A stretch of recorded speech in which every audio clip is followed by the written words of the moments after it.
Hello viewers, today we start class 11th first chapter some basic concept of chemistry part 4th law of chemical combination। ये अपना आज का topic जो है previous topic है law of chemical combination.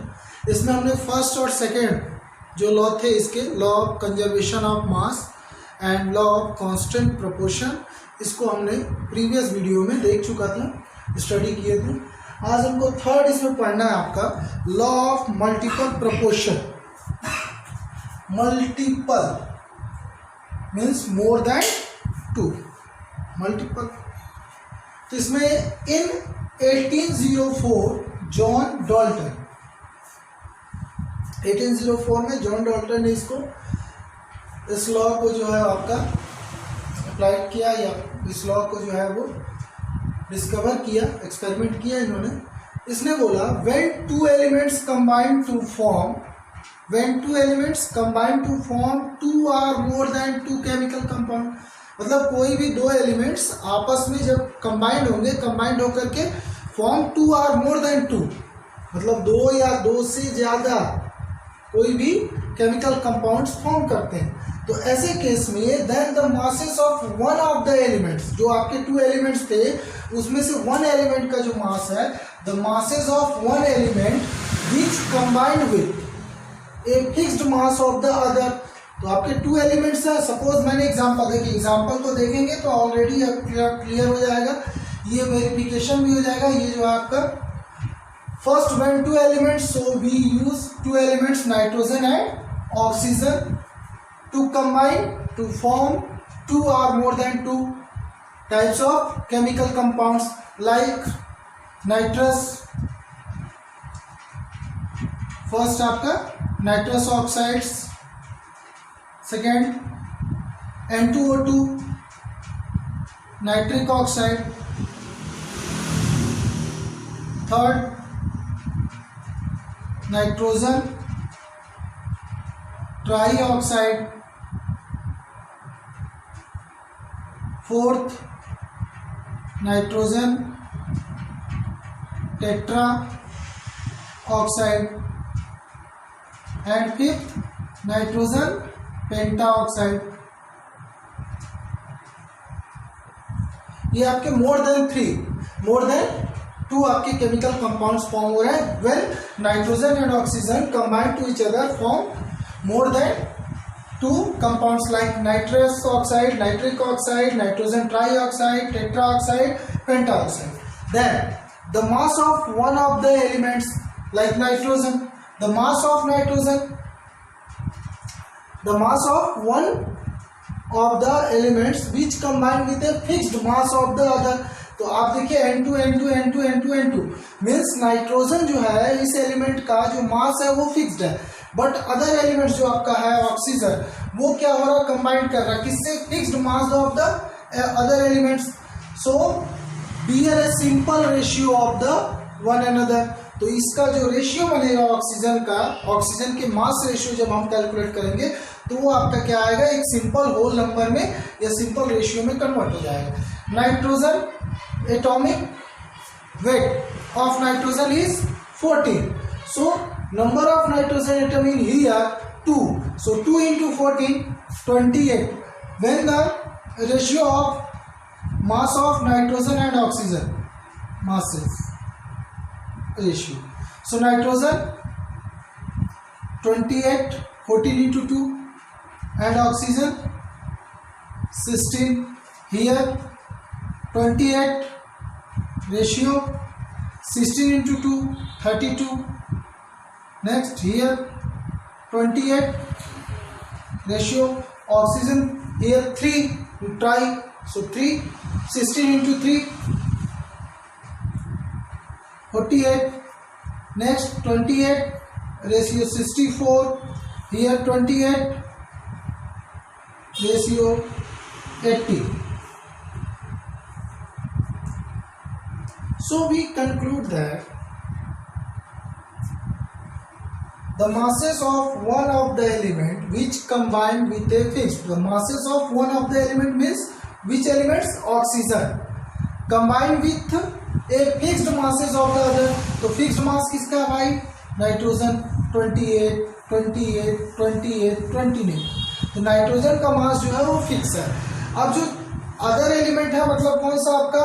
Oxygen, जो fixed वाले मास वाले एलिमेंट के साथ जब कंबाइंड होकर के more than 2 chemical compounds form करता है तो जो ऑक्सीजन मास रेशियो आएगा it is a simple whole number, be a simple ratio number या सिंपल।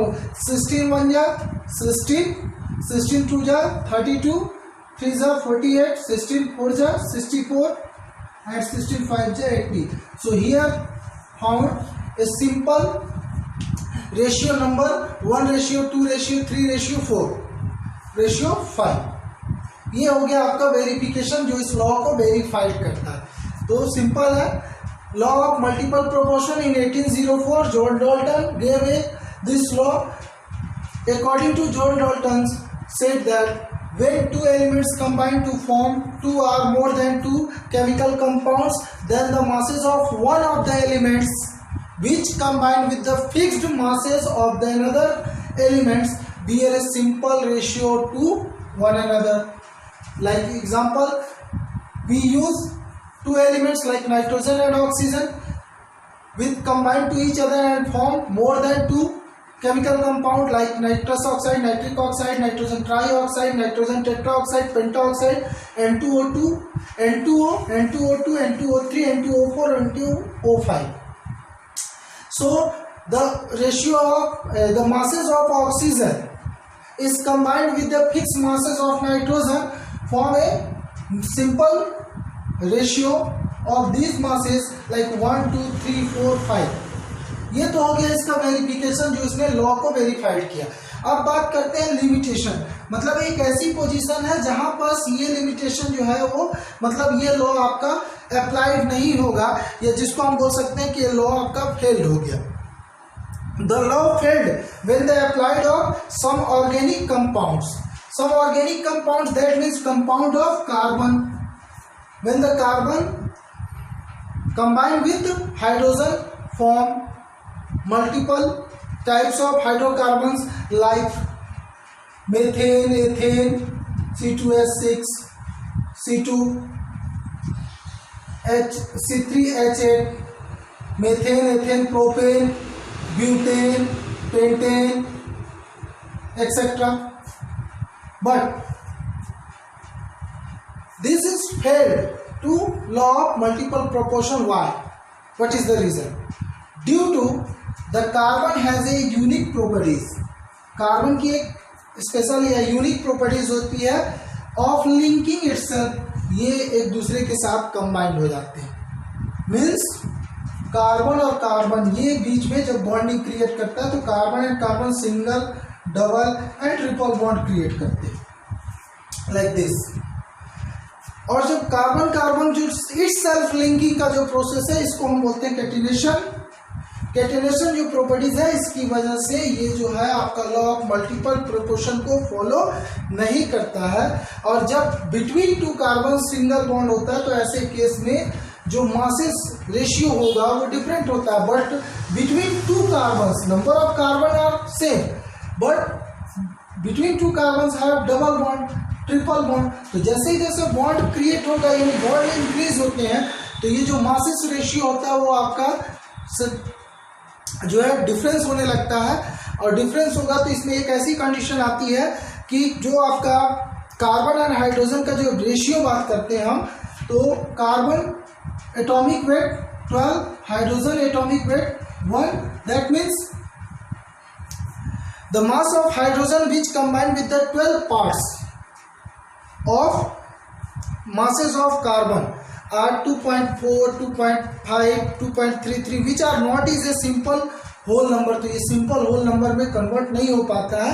अतः ये मतलब हम ये बोल सकते हैं लास्ट में कि ये जो है आपका कार्बन या जो भी आपके ऑर्गेनिक कंपाउंड्स होंगे, जो कार्बन कंपाउंड्स या हाइड्रोकार्बन्स होंगे, वो लॉ ऑफ मल्टीपल प्रोपोर्शन को फॉलो नहीं करते। तो ये इसकी लिमिटेशन है। नेक्स्ट अपना आएगा law of reciprocal proportion. Proportion, या जिसको हम बोल सकते हैं लॉ ऑफ रेसिप्रोकल कॉम्बिनेशन। अब यहाँ पास इसको बोलते हैं व्युत्क्रम अनुपात का नियम। इन 1792 बिफोर डाल्टन्स एटॉमिक थ्योरी, जितने भी अभी हम लॉ पढ़ रहे हैं तो ये सबका है डाल्टन एटॉमिक थ्योरी के पहले का। तो इन 1792 जेबी रिचर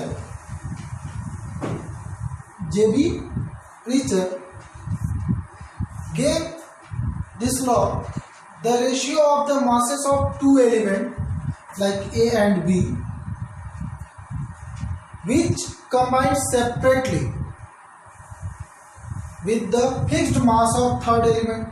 थर्ड एलिमेंट के फिक्स मास के साथ अगर A और B, थर्ड एलिमेंट अपना क्या है C के साथ जो है वो अगर कंबाइंड हो रहे हैं, is either the same or simple multiple of the ratio या simple whole number of ratio of the masses in which A and B combine directly with each other. थोड़ा सा क्या है, अभी आप जब लॉ को पढ़ रहे हो तो ये थोड़ा क्लियर नहीं हो रहा है, इसमें बहुत सारी मिक्सअप हो जाता है। पहले हम एग्जांपल देखते हैं, यानी वेरिफिकेशन को हम देखते हैं, वेरिफिकेशन के थ्रू अपन लॉ पे आते हैं तो ये क्लियर हो जाएगा। Let two elements like carbon and oxygen combine with third element like hydrogen. So when carbon separately combine with hydrogen its form CH4 methane, and when oxygen separately combined with hydrogen it's form H2O water। अब ये relation create कर रहा है क्या, mass relationship. So in the ratio of CH4, ratio of carbon and hydrogen, here number of carbon 1, so atomic mass, ये mass ये masses relationship है। सो हम मास यानी एटॉमिक वेट की बात करते हैं तो carbon atomic weight 12 and here 4 into hydrogen atomic mass 1, so 12 ratio 4। But when oxygen react with hydrogen H2O, so the ratio of hydrogen and oxygen masses, so number of hydrogen here 2, so 2 into 1, and the ratio of oxygen, number of oxygen atom here 1, so weight of oxygen atom 16, so 2 ratio 16 ये आता है। अब बात करते हैं when first two element combined separately with a fixed mass of third element C is either the same or the simple multiple of the ratio of the masses in which A and B combine directly to each other। A और B मतलब first अपना क्या था, carbon और oxygen. तो अब इसकी बात हो रही कि अगर ये दोनों आपस में डायरेक्टली कंबाइंड होते हैं तो क्या फॉर्म करेंगे। When carbon and oxygen are combined to each other and form carbon dioxide CO2, so the ratio of masses carbon and oxygen, here carbon 12, oxygen 2 into 16, so 12 ratio 32। अब ये क्या बोला था, अब यहाँ सबका हमने अलग अलग रेशियो अपना निकाल लिया, मासेस रेशियो। तो इसने बोला था कि जो फर्स्ट आपके टू एलिमेंट्स होते हैं वो थर्ड वाले एलिमेंट जिसका मास हमको क्या करना है, फिक्स्ड। ये देखिए यहाँ पास है फिक्स्ड मासेस, थर्ड एलिमेंट का मास फिक्स करना मतलब दोनों में सेम करना भाई। तो यहाँ पास अगर हम चाहें तो इसको हाइड्रोजन जो है वो थर्ड एलिमेंट है, तो फर्स्ट टू कंपाउंड जो आपका वाटर एंड मीथेन, इस दोनों में हाइड्रोजन की मासेस को हम सिमिलर करते हैं। मीन्स अगर यहाँ पास आपका 4 है तो इसको भी अपने को 4 करना है, तो जब हम इसको 4 करेंगे तो 2 से मल्टीप्लाई कर दीजिए पूरे को। सो 2 2 जा 4, 16 2 जा 32। तो थर्ड एलिमेंट जो आपका फिक्स्ड मास वाला है, सो when the ratio of masses of two element A and B which combine separately with the third with the fixed mass of third element के fixed mass के साथ, तो भाई ये कार्बन जब थर्ड एलिमेंट यानी हाइड्रोजन के फिक्स मास के साथ कंबाइंड हुआ तो इसका मास रेशियो था 12। और सेकंड आपका है ऑक्सीजन। ऑक्सीजन जब थर्ड वाला यानी हाइड्रोजन के फिक्स्ड मास के साथ कंबाइंड हुआ तो उसका मास रेशियो आया था आपका 32। ठीक, तो फर्स्ट में कार्बन का 12 और हाइड्रोजन का आपका 32। अब आगे बढ़ते हैं, यहां तक की बात हो गई। अब बोलता है C is either the same और simple multiple of ratio of the masses in which A and B combined directly to each other. A and B, तो ए था अपना कार्बन, बी है आपका ऑक्सीजन। तो कार्बन और ऑक्सीजन अगर आपस में कंबाइंड करें, डायरेक्टली एक दूसरे से कंबाइंड हो, तो इनका जो मास रेशियो आएगा वो आपका रेशियो क्या आया अपना 12:32। तो या तो ये सेम होगा, इसलिए बोला था आइदर द सेम, मतलब जैसा उन दोनों में है। तो भाई देखिए यहाँ फर्स्ट वाले में कार्बन 12 है, ये अपना कार्बन 12।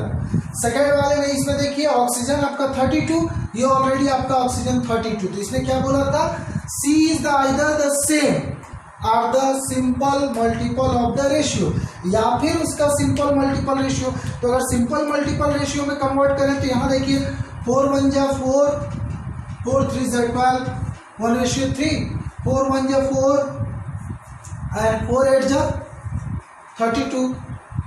तो यहाँ पास क्या आ रहा है 3:8। अब इसको कर दीजिए आप, 4 3 जा 12, 4 8 जा 32, 3:8, तो भी सेम आ रहा। यही है आपका लॉ ऑफ रेसिप्रोकल प्रोपोर्शन, जिसको बोलते हैं लॉ ऑफ रेसिप्रोकल कॉम्बिनेशन या व्युत्क्रम अनुपात का नियम।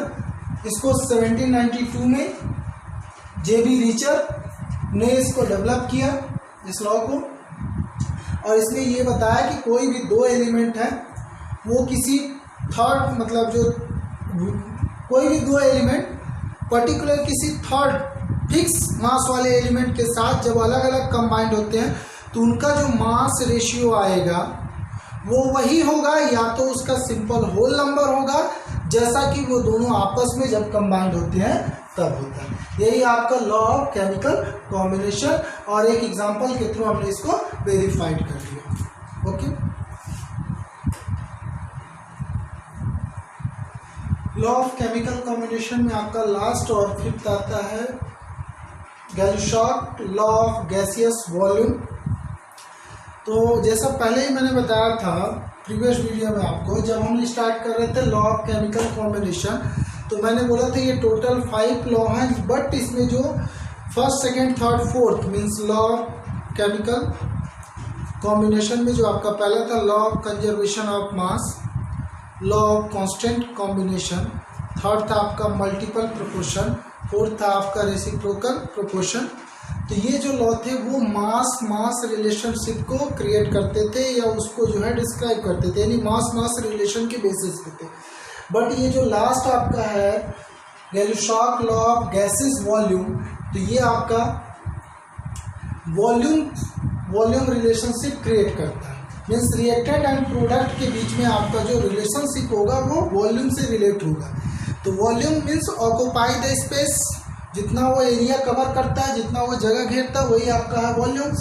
सो इन 1908, अब देखिए अभी तक मैंने क्या बताया था, बिफोर डाल्टन एटॉमिक थ्योरी, मतलब डाल्टन एटॉमिक थ्योरी के पहले का बता रहे थे। लेकिन इसकी जो डिस्कवरी हुई है, जो इसको हम बोलते हैं इन्वेंशन जो हुआ, इसकी खोज वो कब हुई 1908 में, यानी after Dalton atomic theory. Dalton atomic theory 1808 में जॉन डाल्टन ने डिस्कवर किया था, जो अपन नेक्स्ट टॉपिक अपना होगा। After a invention of a large number of chemical reaction, जब बहुत सारे केमिकल रिएक्शन के बारे में पढ़ लिया गया, उसके बाद गैसेस आपस में कैसे रिएक्ट करते हैं, how to curing the gases, उससे रिलेटेड ये आया आपका Gay Lussac law of gases volume in 1908। और नाम में ही क्लियर है गैलुशॉक, तो इसको एक्चुअल में जो इन्वेंशन करने वाले जो साइंटिस्ट थे उनका नाम था गैलुशॉक। अब इसमें बोला ये गया when the gases react together they also do so in volume, मतलब जब गैस आपस में रिएक्ट करती हैं तो वो आपस में रिएक्ट मास के बेसिस पे कंबाइंड नहीं होंगी। वो बेसिस किस बेसिस पे कंबाइंड होती है? They always do so in volume which bear a simple ratio. एक सिंपल रेशियो के फॉर्म में वो एक दूसरे के साथ कंबाइंड होती है। टू वन एंड अदर, मतलब अगर मोर देन टू आपके गैसेज हैं और वो एक्चुअल में आपस में कंबाइंड हो रही है, तो वो किस बेसिस पे? मास बेसिस पे कंबाइंड होंगे in the volume which bear a simple ratio. Simple ratio volume में वो कनेक्ट होती हैं to one and other and to the volume of the products. इसके साथ साथ जो प्रोडक्ट आएगा वो भी आपका जो सिंपल होल रेशियो में या सिंपल रेशियो नंबर में ही वो भी उसकी भी वॉल्यूम को हम रिप्रेजेंट करेंगे। If these are also gases provide all measurement, but condition यहाँ स्पेशली ये है कि आपके जो जैसे H2 hydrogen gas and chlorine gas are combined to each other form hydrochloric acid in gaseous states. तो अब हम क्या देख रहे हैं कि यहाँ पर जो आपका रिएक्टेंट और प्रोडक्ट दोनों, तो ये आपके रिएक्टेंट है, both are gases states and product is also gases states. So provide all the measurements of volume. तो सबका हमको मेजरमेंट क्या करना है? वॉल्यूम करना। Are done under the similar condition like temperature and pressure. मतलब जो सर टेम्परेचर प्रेशर रिएक्टेंट का होगा, सेम वही टेम्परेचर प्रेशर पे आपका प्रोडक्ट भी फॉर्म होना चाहिए। तो ऐसे केस में अगर हम देखें, सो H2 gas means one volume of hydrogen and Cl2 means ये Cl2 गैस है, so one volume of chlorine. So one volume of hydrogen and one volume of chlorine are mixed together and combined together form two volume of hydrochloric acid. So here the simple ratio is 1:1:2. Another example like a H2 hydrogen gas react with oxygen gas, it's form water, stream of water. मतलब ये आपका vapours form में रहेगा। जैसे case में देखते हैं, two volume of hydrogen react with one volume of oxygen, its form two volume of water molecules, या जिसको वाटर वेपर्स हम बोलते हैं। तो ये आपका सिंपल होल रेशियो आएगा 2:1:2। ये आपका वॉल्यूम वॉल्यूम रिलेशनशिप क्रिएट करता है। So when gas react together they always do so in volume which bear a simple ratio to one another, मतलब जैसे ये आपस में मिले होते हैं, and to the volume of the products if the product is gaseous state. Product भी क्या होना चाहिए? गैसियस स्टेट में ही होना चाहिए। स्पेशली स्टेट दिमाग में रखना है कि वो गैसियस स्टेट में अगर है, क्योंकि ये लॉ आपका है वो क्या है?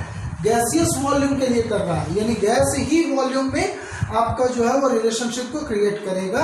तो यहाँ हमेशा जो है रिएक्टेंट और प्रोडक्ट ये आपके एक सिंपल होल नंबर बनाते हैं। तो द रेशियो, यहाँ पास एक्चुअल में रेशियो बताना है, तो the ratio between the volume of reactant and the products is always a simple whole number. Okay guys, next video में हम लोग Dalton's atomic theory, atoms, molecules, इससे रिलेटेड जो है आपके मतलब कुछ डेफिनेशन एंड थीसिस, इसको पढ़ेंगे हम लोग। और इस वीडियो को, मेरे YouTube चैनल को आप ज़्यादा से ज़्यादा वॉच कीजिए, देखिए। अगर कहीं भी आपको कोई भी प्रॉब्लम है या कोई ऐसा टॉपिक्स है या कोई ऐसा एग्जाम्पल है जो आपको क्लियर नहीं हो रहा माइंड में या समझ में नहीं आ रहा, तो प्लीज़ उसको कमेंट्स में राइट कीजिए। ओके।